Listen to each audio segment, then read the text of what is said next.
Participate in a conversation with once conservative, now liberal Midwest mastered prepared special education high school teacher and a self-proclaimed devil's advocate, East Coast conservative liberal, baccalaureate prepared registered nurse. These two strangers met, became instant friends, and realized their conversations are candid and epic. So join us weekly, ask us questions, and listen to these profoundly candid friends try to solve the world's problems, one discussion at a time. Hey, welcome to another exciting episode of The New Theory with Monet and Jared, aka TNT with MJ. I am Jared. I'm Monet. And together we are teaching minds and nurturing souls. And again, we are honored this week to welcome back a previous guest. I'm going to go ahead and go out on a limb here and call him a friend of the show at this point. For sure. Mr. Dan Whitfield, former candidate for senator in the state of Arkansas, running against Tom Cotton. And then, if I'm not mistaken, he's making another run again in 2 years, 2022, against getting ready now, Don Bozeman. So yes, looking forward to that race, actually. Yeah. Honor's all mine, Jared. Thank you. So thank you for joining us. We're very humbled. Oh, very humble. Yeah, we're excited. So I'm just going to kick it off because like I was, we kind of pre-talk, and I brag about having the opportunity to speak with you, being in the heat of the election last year, running against Tom Cotton because he's not a friend of ours. And we don't respect his politics, especially when he's supporting an insurrectionist next. And we'll talk about that later. But with regards to what was the fallout, because when I describe you to people, I tell them, I'm like, this is the man that essentially was robbed by the judicial system when he said, you know what, I'm putting myself up as an independent candidate against Tom Cotton. And they were like, we're not accepting this. And this is late and we're not doing that. Is that essentially what happened? So essentially what happened was we were fighting for ballot access all the way from May. And then we were waiting to have our case heard from the 8th Circuit courts. And I think we first filed our case in the end of June. We filed our first expedite on July 8th, which was well before the election in 2020, which was November 3rd. And unfortunately, the Attorney General, Leslie Rutledge, filed a motion to oppose our expedite, which was approved. And then we filed a second expedite, and then she opposed that, and they approved her opposition again. So we're actually still waiting 6 months after we filed our first expedite to have our case heard. So we're still just kind of up in the wind with that.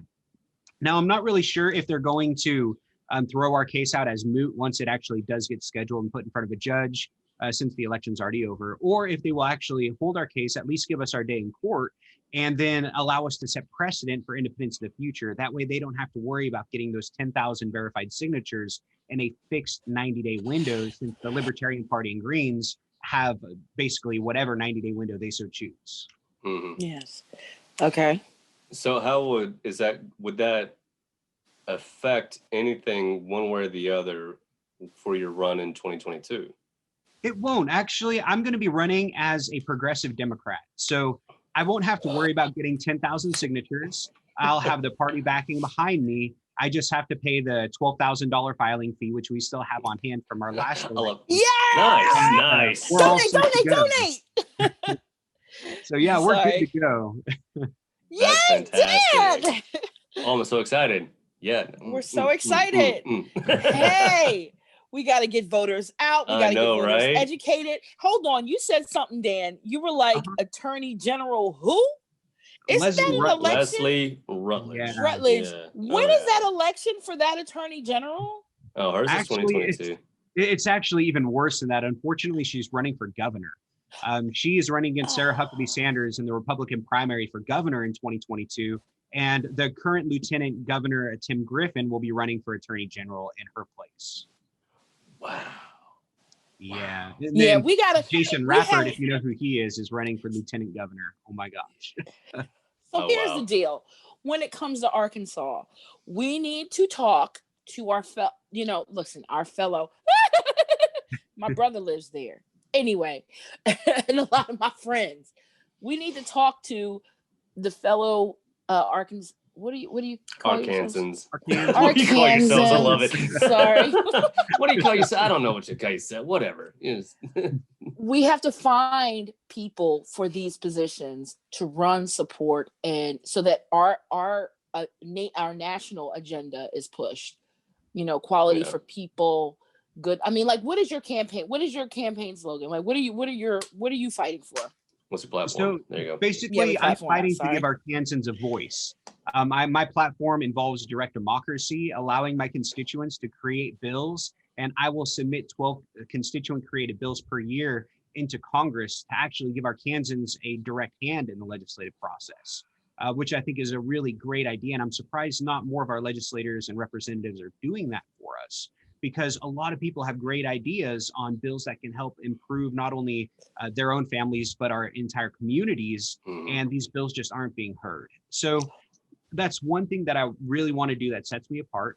And I really feel like we have a lot of corruption in our government, a lot of good old boy club, pay to play kind of things where our representatives are taking huge sums of money from special interests and then voting on legislation that helps those special interests while hurting us, their actual constituents. And what I really want to do over the next year, because it's still a little bit early for my election. Everyone keeps telling me it's too early. I'm like, well, it's never too early. It's so important.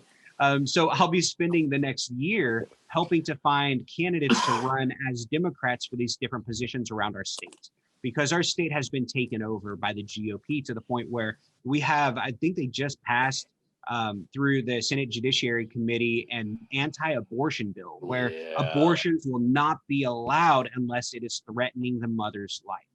And that is just not okay. It's just, and I read actually a little commentary on that. That was actually purposely stoking the Supreme Court to take up Roe v. Wade again. Yes. Okay. Can we That's just say something? They're just trying to use precedent. Yeah, no, it's, oh my gosh. The reason why abortion is such a sensitive or hot fire, or however you want to label it, topic, because it's the catalyst for individual rights. 80 or anywhere between 80 to 95% of pro-choicers are personally pro-lifers. Okay. That's a personal decision. But for that small percentage of people that say this is the only way I see out, I feel it's not my right or my obligation to take that right away from them. That's why. So they want to turn it into a moral or a religious. No, it's not. It's all about the individual and how you dictate someone's life. That's the purpose. Raise your children, love your children, and put your value. If those are your values, then insert it and say, don't do this. I don't agree with it. But if you have to, we talk about the back alley abortions. It came up for a reason. I'm just saying. And that's, we need to explain to our viewers and our listeners, this is the importance of why abortion is such a big topic. If you start with that, you're going to take everybody's individual rights away. Yeah, I would actually. I'm pro-life. I really am. My wife, we had an option to have an abortion. We chose not to. No. But I'm still pro-choice because it was our choice to make. Period. And I think it's really hypocritical that we have these Republicans who are like, oh, the government's too big. We don't want government overreach. We want a small government. And then they're like, well, let's give the government full control over a woman's body. No, and it's very absolutely not. I would even argue they're not even real pro-life, because what legislation or what things have that mechanisms have they put into place to further benefit that individual, that baby, that child, that mother who had to go through that childbirth? What are you doing to help that out? Exactly. I mean, they're cutting Medicaid, they're cutting WIC. Exactly. You cut away Planned Parenthood, you cut away Medicaid, all that. Yeah. So it's more pro-birth. It's because they're taking huge sums of money from these pro-life advocacy groups just to do what they're told to do. And they don't really care about what the repercussions are and what's going to happen. They just know, if I continue to push, anti-abortion bills, I'm going to get money from these groups. And that's all they're worried about, is where their next buck is. Their bottom line. Yeah. And with the Supreme Court being leaning more towards the GOP, it's like, So some of your agendas are going to get through. I can't with this nonsense. It's really bad right now in Arkansas. I don't think some people realize how, I don't want to say how Republican it is, but how far right our politicians are right now. We are a really red state. It's complete GOP control. They have the judiciary committees. They have the House. They have the Senate. They have the governorship. They have every single position, and they can do what we saw with this abortion bill, whatever they want. So shifting gears a little bit, what are your the HB 1218, actually the 1231 was just rejected. Yes. So thank goodness. Monet, and for our listeners, the 1231 is the actual ban on the 1619 curriculum, but you still have the HB 1218 that is still up for debate. Yeah, I know they're trying to amend it to make it not as bad, so it doesn't include groups. But what our legislators are trying to do is they're trying to make it illegal for our schools to teach about race, ethnicity, politics, social justice, any of these different things that are so important for us to be teaching our children. And it's just, it blows my mind. I think that if we want to have our legislators legislating the way that we're teaching children, then they should at least go get education degrees, because they have no idea the implications that this is going to leave on our future generation if they do pass this legislation like the HB 1218. It's terrible. How can you sit here and say you're the greatest country in the world, yet you're not educating your people to take the world to the next level? They just want to whitewash our history. Thank you. You want to compartmentalize our brains, cut out critical thinking, which is need for development, research to advance ourselves. A lot of people, regardless if you believe in getting a degree or not, having an opportunity, having the ability to think in a constructive way is how we take this country to another level. And we as Americans need to step back as Arkansans, say, hey, you know what? Don't compartmentalize my brain. Don't sit here and make me say like, I this is how you're supposed to think. No, let us grow. You'll be amazed what comes from that. I'm sorry, Dan. Go ahead. Yeah, no, absolutely. Completely agree. We're basically taking our children's minds and boxing them off instead of allowing them to explore and to grow and to give us that kind of boost that we're going to need for incentive and creativity in our society. There's just, the implications are endless on how terrible this will be for our children. So I hope SB 1218 doesn't make it through. We'll see what happens. They can, like I said, do whatever they want to do at this point. And that's why we really have to make sure that we're focusing this next year on finding candidates to run against all of these Republicans, because we had 66, almost every single of these Republicans ran unopposed. And out of the contested races, only one Democrat won, and she won by only 24 votes. So we have to get candidates. We need to make sure we have a good candidate for governor. There is Russ. I know Mr. Russ is running. He's a good guy. I like everything he stands for. He's a very progressive person. I wish him the best. Right now, he's the only Democrat I know of that's announced. We also need to make sure we have Democrats running for 4 House seats. I actually had just met one woman who is going to be running against Steve Womack, I think it was, in District 3 here. And she'll be announcing the next few days when she gets all organized. And then we need to make sure Hill is running against someone. Crawford ran unopposed in 2020. We can't let that happen again. And then we also need to make sure we have candidates to run for lieutenant governor. Jason Rappert is the absolute worst, most extremist human being I have ever. I can't believe he is in an elected position right now. Wow. But he's running right now unopposed for lieutenant governor. We have to make sure we have a candidate to run against him. Attorney General. We know a few people, don't we, Monet? Yeah. Good. Talk them into it. You guys, are you guys ready to run? We gotta take a playbook from Stacey Abrams and start galvanizing. I'm serious. This woman is going to get that Nobel Peace Prize, and we're going to utilize her resources of galvanizing people. See, let me explain something to you. Social media, everybody can say whatever they want about it, but it does a beautiful thing. And even TikTok, I know Jared like, but it's my favorite. Anyway, with that being said, no, you post some good stuff. In fairness, we have to educate the people, because if you don't know, you don't know. And therefore, if somebody hands you a ballot, you're like, okay, thanks. But if you're like, hold on, what is your platform?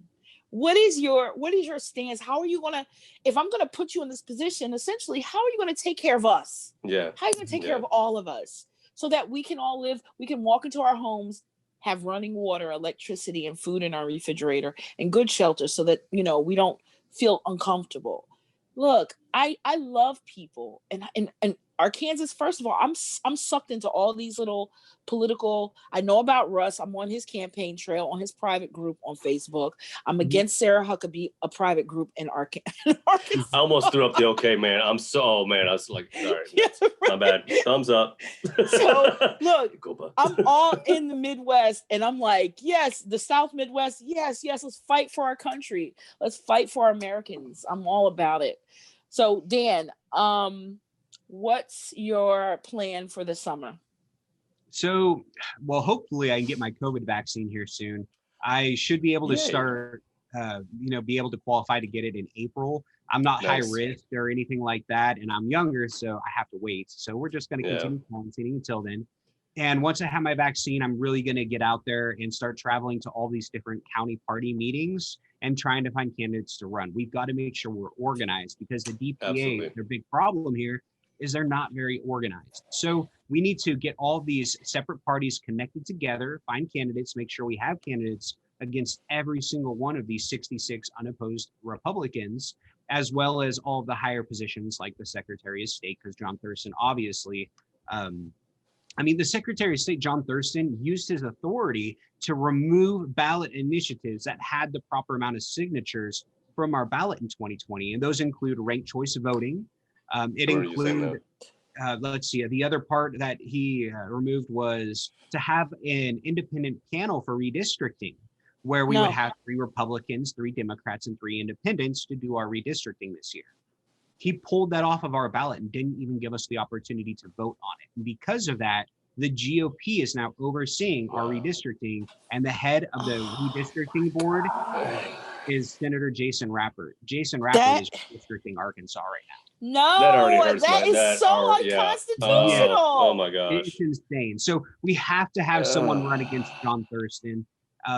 We've got to make sure we have hundreds of candidates that are willing to, and I mean, it sucks being a candidate. I'm not going to lie. It's hard. It takes a lot of time. It takes a lot of money. It takes patience.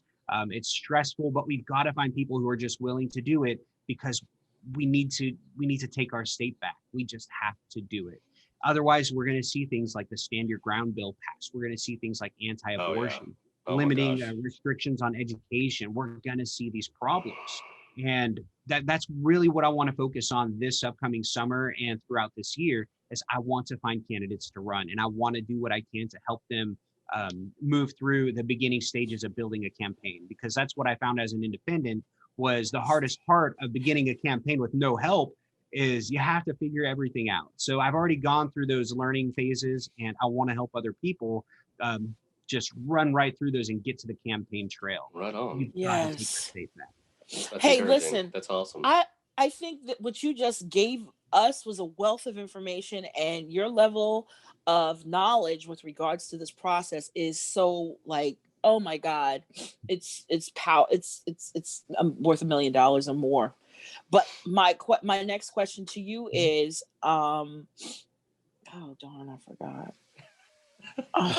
It's the COVID. While you're yes, the COVID. Don't give me that. Speaking of COVID, I was actually throwing a little bit of privilege around. As an educator, I'm in that 1B group. I was able to get my second shot today. So congratulations. Man, I'm jealous. Yeah, no, I posted on Facebook my little picture of the card that, hey, I got my second shot. I'm totally looking forward to being able to hug some folks later. You know, that's all I gotta say. I'm looking forward to hugging my mom's neck. You know, I'm just gonna be honest. Aww. You know, I hugging my love dad's neck. that. He's immune. My dad is immunized. He's immunized as well. And yeah, so that's looking forward Or to being able to go to vaccinated. That's another vaccinated. one. There you go. Yeah, you're trying to throw out the $64,000 words. Yeah, right. But no, I know it's been really tough on some people. it's just those it's those small things, man. Just like oh, I think I'm gonna take a travel assignment in Arkansas. Bring it this summer. Because I know you got your shot. Didn't you get your shot? You're on. No, okay. Never mind. Oh, I was offered it last year, and I was like, wait. I'm waiting for the zombie apocalypse. And if it doesn't happen, then I'm gonna get it. So. That's funny. That's funny that you bring that up, because I'm just like completely off the rail here. Saw a meme not too long ago with Will Smith's "I Am Legend" movie poster, and that's how the whole thing started with vaccination that just totally went awry. And hey, here we are. I'm like, oh God, no, that's not cool. You know, like I'm representing those people that are like, I'm questioning it, and it just so happens I'm really a frontline. Like literally was taking care of COVID patients last night. Frontline worker, like hardcore. Yeah. And I'm still like, I made it this far. It's like, no, I mean, it's very questionable. I'm not against it. I support it. I support those that get it. Am I doing my part? I'm trying to. I'm dealing with my own internal fears. Get over it. I know. Okay. I'm working through it. But I want to make sure when I get it, me and my boys, all of us get it together so that it's not just, you know what I'm saying? Yeah. But can I I'm going to, and Dan, love to get your input on this as well. But I'm just thinking Tuskegee. I'm thinking those syphilis experiments. Yeah. It's not even just the syphilis. There's so many things they did to minorities, like, and not even say, like, if you don't comply, you're not getting these resources or services, and just shut up. So, I mean, that's another education. That's just, and it's not like education. See, this is like, I think the reteaching of Black History Month, African American History Month needs to be changed, because it's like, look what they've accomplished. Aren't they great? It's like, no, first of all, we all can agree it's all of our history. That's number one. But number two, and I've heard it, so many white kids are disenfranchised with Black History Month because they're like, I don't feel like it relates to me. There has to be that je ne sais quoi, that something that touches the educator to reach the student, to understand, to teach them the importance of why this is all of our history. And then maybe, just take it away, take out the name African, and then spread it across the whole learning continuum. Do you know what I'm saying? But I know exactly what you're saying, because hey, I'm in the classroom. I was supposed to say, you do it, Jared. I am in the classroom, and I do make sure that, in fact, we're in that period of 1450 on, from the 1400s on. Started the Spanish Inquisition, started the Atlantic slave trade, spread through press and propaganda as a result of Gutenberg's printing press. Yeah, I mean, I can give you the whole lesson, but that's just like, that's where we're at with it. And so my kids are going to get a full history of who Columbus was, and not just this whitewashed version of, he discovered the Americas, you know. Yeah, no, he didn't. But Dan, hold on, Jared. Anyway, I'm done. Go ahead. We need to get back to our guests. I'm sorry. Dan, I know that's his thing, though. That's the subject. Well, that's actually super important too, though, because you're hitting on a really good point where we don't teach our children the real history. You don't even learn about real history until you go to college, if you decide to take History 1 and History 2. History, the beginning of civilization until 1877, and then 1877 after. If you don't do that, then you really don't know. Yeah, exactly. We got to teach our children the real history. Exactly. Yes. Exactly. But you remember, you're pushing against the mass, so to speak. Go ahead. But what mass? The silent individuals that are you're pushing back from the white mantra, that whitewashed version of history that, hey, we don't want to acknowledge that. No, You know, because the senators who are the representatives and senators who are pushing, or state senators, I should say, that are pushing this legislation of HB 1218, just flat out disavow the notion that white people are inherently born with privileges. Well, look at our United States Senator, Tom Cotton. He said slavery was a necessary evil. I mean, this is that's the highest top of the chain. And this is what is coming right on down. And we can't expect him to think any differently or to start questioning him. And it's just so important because when we start whitewashing our history, then we start repeating mistakes like at Standing Rock. Standing Rock never should have happened. And if we had educated our children 30 or 40 years ago about what had happened back, you know, with like the 1619 Project, Standing Rock never would have happened. But we're not. So we have to be careful. We have to be careful when we use the word educated, because those that feel as though they're educated, they feel offended. Like, what do you mean I'm not educated? And for those that are really not educated are like, you know, I'm not ignorant. So it's like, okay, sorry. That was so great. Sorry. But it's like, okay, so when we say educate, we mean you have the discernment of information. That means you have all of the information and you get to make a decision on what is perceived as right is wrong. Now I feel like we are all holding cards that lots of people can't see. And so let me start revealing some of these cards. Okay. When we say we're educated, that means if you give us any topic in history, forget the Atlantic slave trade. I don't know. Let's talk about Marie Antoinette. I don't know. We're going to talk about everything that took place. That's right. Everything that took place when she was the queen. Okay. So that you can have a full understanding as to why people either liked her or didn't like her. You know, what the significance of feed them cake. Do you understand? She was talking about the crust in the pan, not the cake itself. Okay. So that's education. That's saying, okay, well, what else did she say? Instantly, you as an educated person go to Google or whatever, you know, information source you go to. Start with Google and you discern your websites, you know. Exactly. So. And you start pulling more information and you don't just settle on one side. You look for both. That's educated. We need, as Americans, to explain that to ourselves instead of just saying, it's like, so when we talk about Black Lives Matter or like, you know, abortion, it's not like, okay, yeah, we're pro-choice because we're all getting it. No, we don't want it. But if somebody needs it, it's there, and that's it. And we're walking away, and that's the end of the discussion. I'm trying to not, go to my level. I caught it. I was like, yeah, right. It's our show, man. I thought we made this distinction last Dan week. is a candidate, and he may have. Fair enough. Okay, we're gonna respect his constituents and his platform.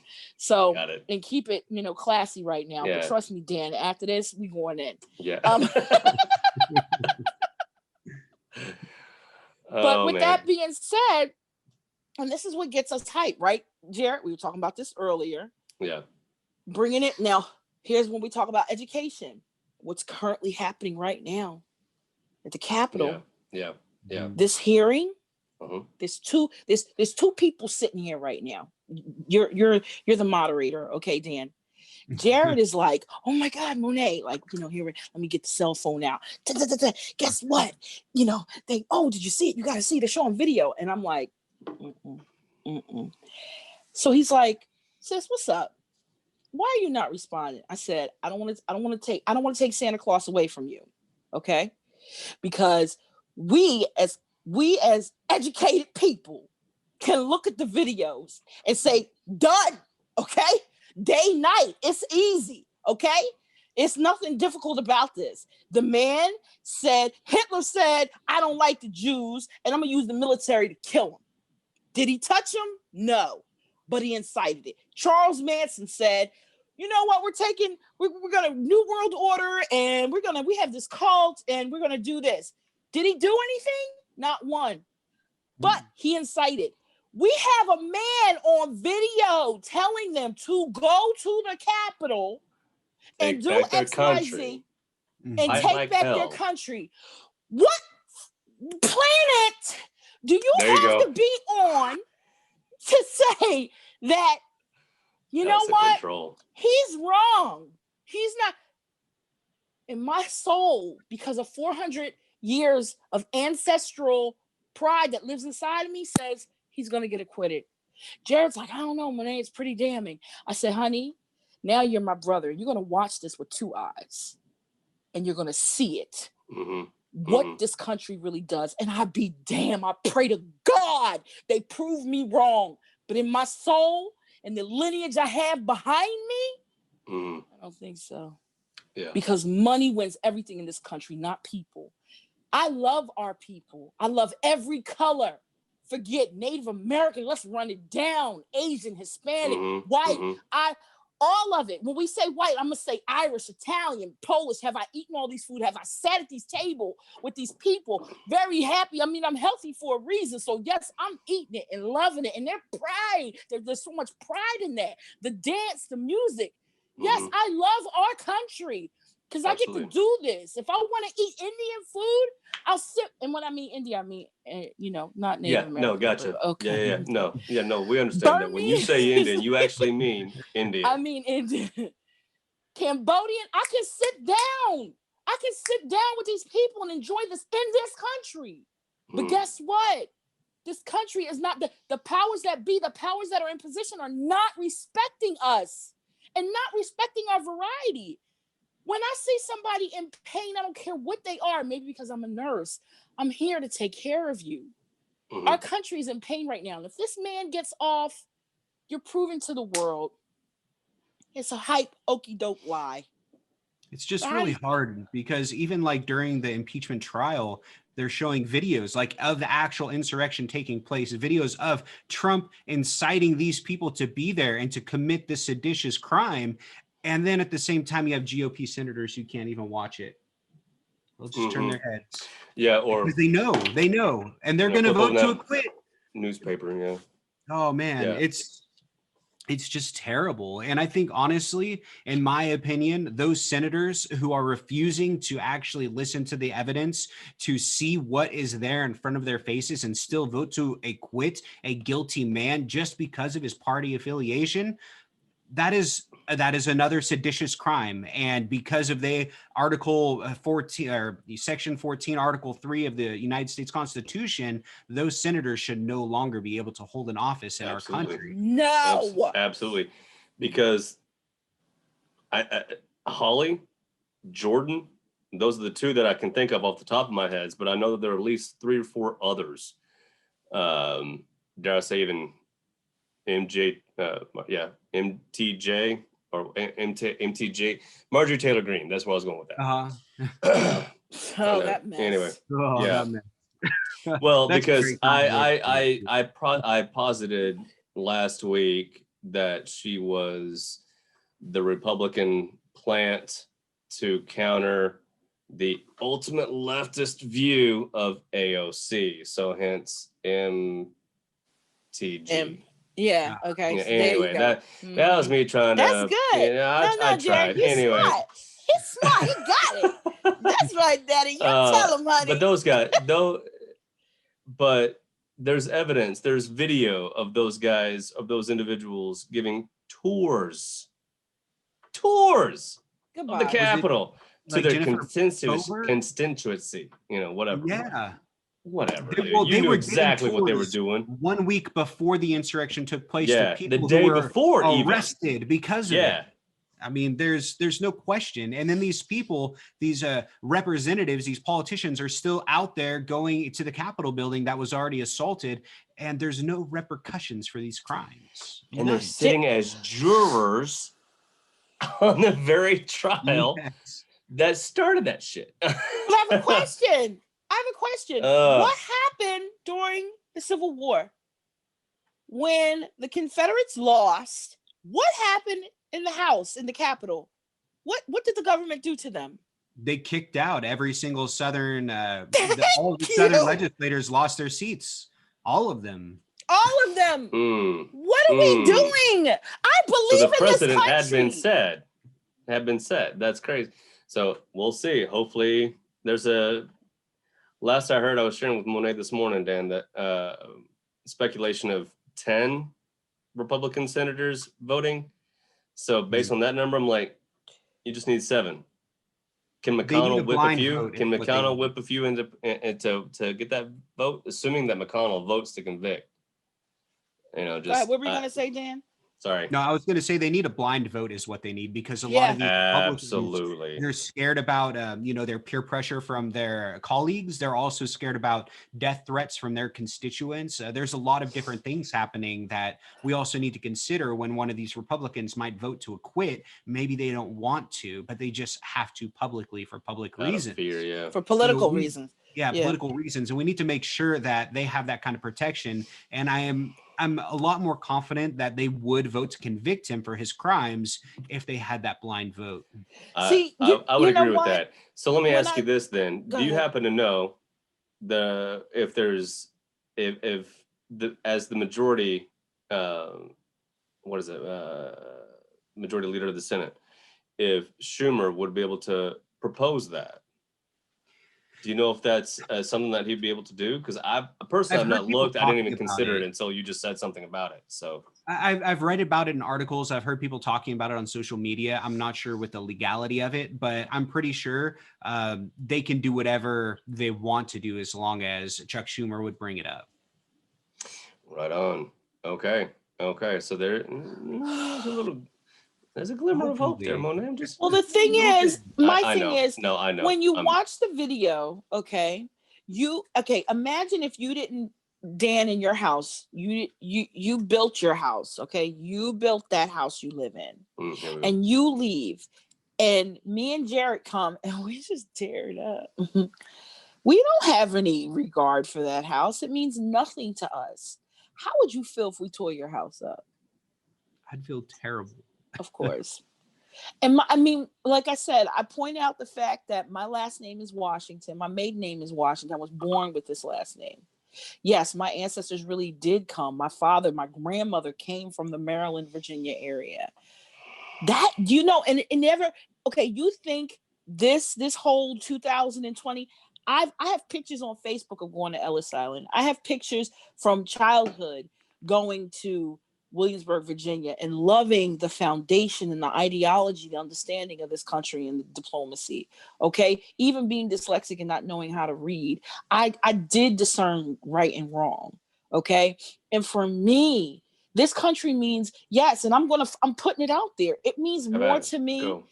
It means more to me than anybody else, because I really am American. This is where I was born. This is where my ancestors were brought to. This is what my ancestors built. This country means everything to me. And I don't have to be white to respect that. I don't have to be white to love this country. I love this country because it affords me the opportunity. And I keep repeating it because sometimes that's the only way people understand. Yes, you victimized my country's rights and our system. You threatened it. And now you're sitting here acting like, oh, we're not upholding these laws. No, we need to fight to uphold these laws. This is what gives us structure. This is what keeps us from having civil wars, okay? This is what keeps us from having food on our table and respecting each other. I respect that we're being raised with nationalism, saying the Pledge of Allegiance, when we start school. I respect that you want to drill into us that we have to love this country at an early age. But let me tell you something. You want us to love it, then you better respect us when it comes times like this. Those people, that girl should have never gone home here in Pennsylvania, okay? She should be in a federal prison somewhere because you stole Pelosi's computer. If you would have stole my computer, I would want your ass behind to be in jail. Okay. So this kind of like, what is it? What do they call it? Patting of the wrist or whatever. Yeah. Slap on the wrist. Slap on the wrist. Yeah. No. Yeah. Well, we have Barnett who took the letter. He took the mail from Nancy Pelosi's desk, and he lives just 20 minutes away from me. Oh. Yeah. But when he got here, he actually turned himself into the police department, and then they tried to put him out on bond. And I think it was a really low bond. And then the federal prosecutors in D.C. said no. They actually took him to Washington, D.C. and locked him up. So there are some of these insurrectionists who are have been arrested by the FBI. The FBI has been doing just a wonderful job about finding these people's identities. They've been using social media to help get tips, which has worked very well for them. I think they've arrested well over 100 people now. Oh yeah, easy. So there are some. I thought it was 1,000. I thought it was in the thousands. Oh no, it's not that far yet. Not quite yet. Yeah, unfortunately. But then again, I'm very upset. I'm just like, is anybody else right? Like this isn't normal. If this would have happened in any other country, we would be like, that is terrible. Those people need to go. Yeah, it happened here. And no, it wasn't. As of 3 days ago, over 200 people now. Yeah. Okay, there you go. There you go. Wow. But we still have a lot more. Yeah. And just arresting these people isn't really going to solve all of our problems either. We need to make sure we're educating people on why they did what they did, why it was wrong, and how to prevent it from happening again. Period. That's a really hard message to sell when it's not coming from the top. Yes. We need our politicians to take responsibility to lead by example and to stop telling, these party talking points that are just not true. And we need them to just come clean, accept what they did was wrong, explain to people what they did was wrong, and start to do better. I mean, we can all be better. And Melania, wasn't that her thing? Be best. We can all be best. You just have to get the people at the top to start. No, you're right. Why are we laughing? We're being rude.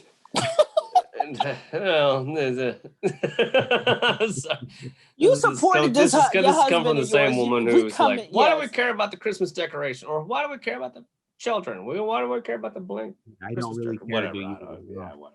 Yeah, right. Anyway. We're not going high right now. Forget we're that. No, they're out of office. So, so we do have about 5 to 10 minutes left. Okay. The one word that has come to my mind when both of you guys are talking history and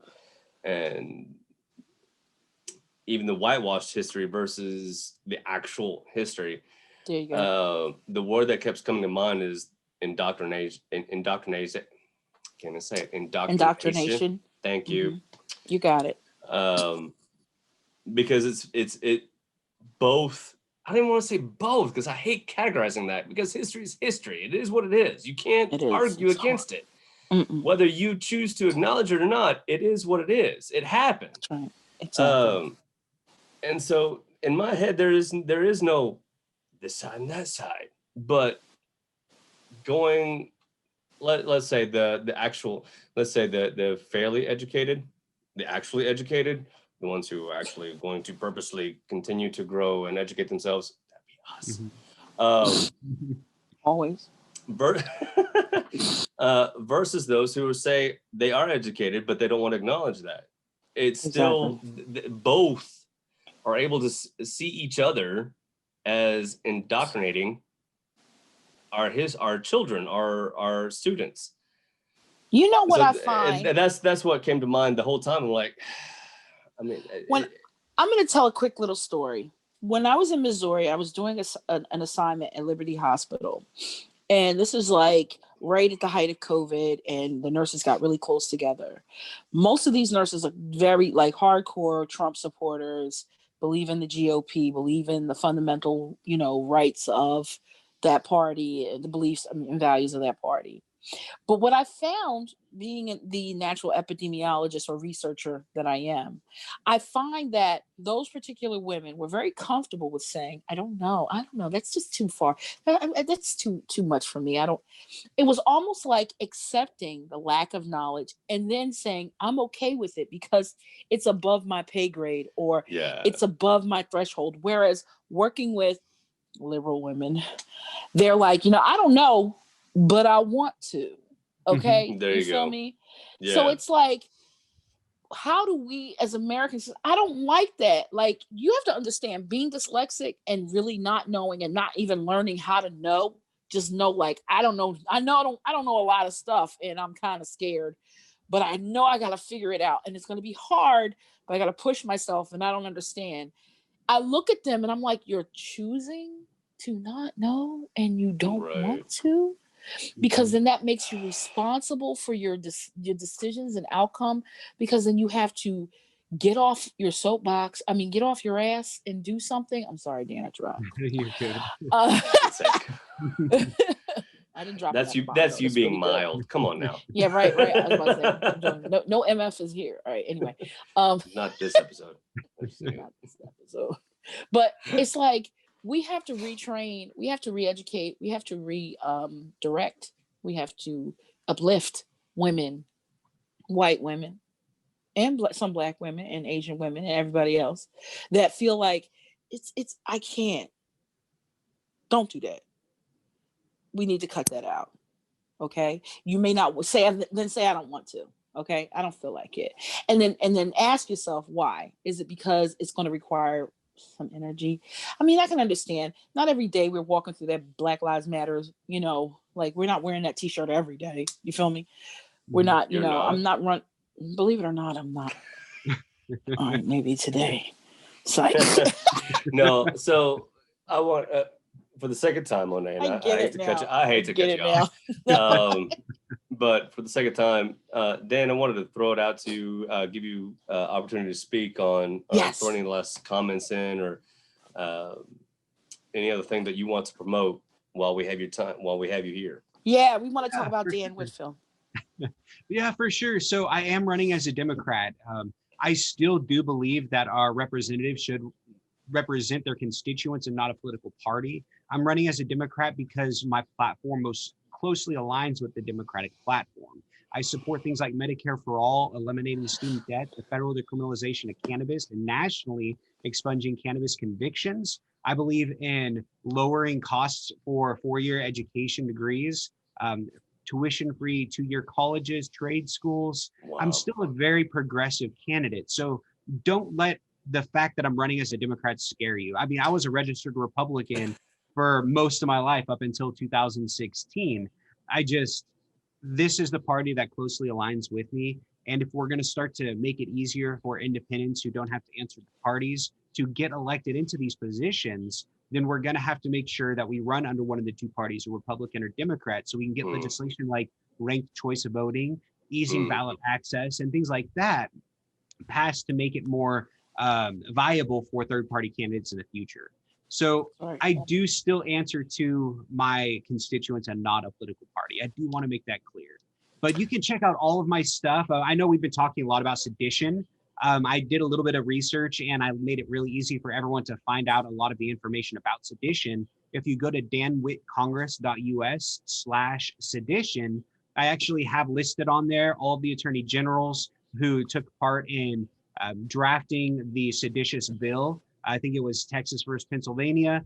I have the 126 legislators who signed the bill. I have the United States senators who submitted the bill. I have all those names down there, and I even have here in Arkansas the interim bill stating that they will not uphold the election, and all of the representatives and senators that signed that as well. So if you want to learn about the people who committed sedition here in America, here in Arkansas, then make sure you check out danwhitcongress.us/sedition. But my website is danforarkansas.com. Check out, and I have a Meet Dan. It's a Dan for Arkansas, definitely. It's not as cool as replacetomcotton.com, but it'll do. You can still go to that one, it all forwards to the same place. But check out Meet Dan. I have an autobiography there, so you can get to know me, how I grew up, how I became who I am today, just a little bit more about me personally. And then click the policy tab, check out all my policies, and then these wonderful interviews like this. So I thank you guys so much, Jared, for having me. I'm honored to be here. I do post all of my interviews on there, so you can click the media tab, and there's like way too many interviews to ever want to watch, but they're all there. So awesome. Check out my website. Well, thank you so much for that, Dan. Yes. We're definitely rooting for you. We're definitely pushing for you. And anything we can do to help that cause and help you out with that, by all means, we're here for you as best we can. But so can we meet up with you in 6 months, and you can also give us a list of more of the Democratic candidates that are putting themselves in positions in these 66 positions that we need to overthrow? Absolutely. I mean, I would love to. That would be great because we really need to make sure that we have people all over knowing who the candidates that are going to be running against the unopposed Republicans in the district and who they are. And also, I would like to start doing some interviews with some of those candidates so people can get to know who they are and what they stand for as well. You hear that, Absolutely. Jared? Yeah, I got you. So we need to be bringing Dan and some of his folks on as well. The other candidates that you're trying to recruit. That would be awesome. And I don't know if that's doing it justice. I don't know if that's overstating it. I'm sorry if I'm using the wrong wording there, but oh, you're good. No. Man. Thank you so much, Monet, Jared. I appreciate you guys as always. And if you ever want to have me back, just let me know. And no, we're having you back. I'm always glad to chat. Absolutely. Thank you so much. We actually want to do live videos too, like live meetings as well. We're recording. We're working on that process as well. So thank you again, Dan, for joining us. Thank you for being in front of the show. Thank you for coming on. Look forward to having you back. Definitely be blasting your websites on this podcast during my editing process, by the way. And it's right down here too, up on this side over here. We see it. We see oh yeah, there it is. Dan for Arkansas. Arkansas.com. There it is. All right. Yeah, I'd circle it, but they won't see my cursor. So that being said, thank you again, Monet. Want to give you the final word? No, it's all for Dan. Dan, what else do you want to say real quick? Well, thank you guys again so much. And if you ever, as a viewer, if you ever have questions for me, because I know everybody has a lot of questions, I actually do my own live stream every single Saturday night at 6 p.m. Central. So check out my Facebook, my Twitter. It's Dan Witt Congress. That's all my stuff, where there's a link in my website. Join one of my live streams, ask me questions, and I'll answer real time for you. Yeah. And I can totally attest to that because I've participated in a few of those. So yes, absolutely. Didn't realize you were still doing that every Saturday night. That's awesome. I just started a couple weeks ago. Got it. Okay, I'm going to definitely be checking that out. All right. Well, thank you again. Bye. Thanks, Dan.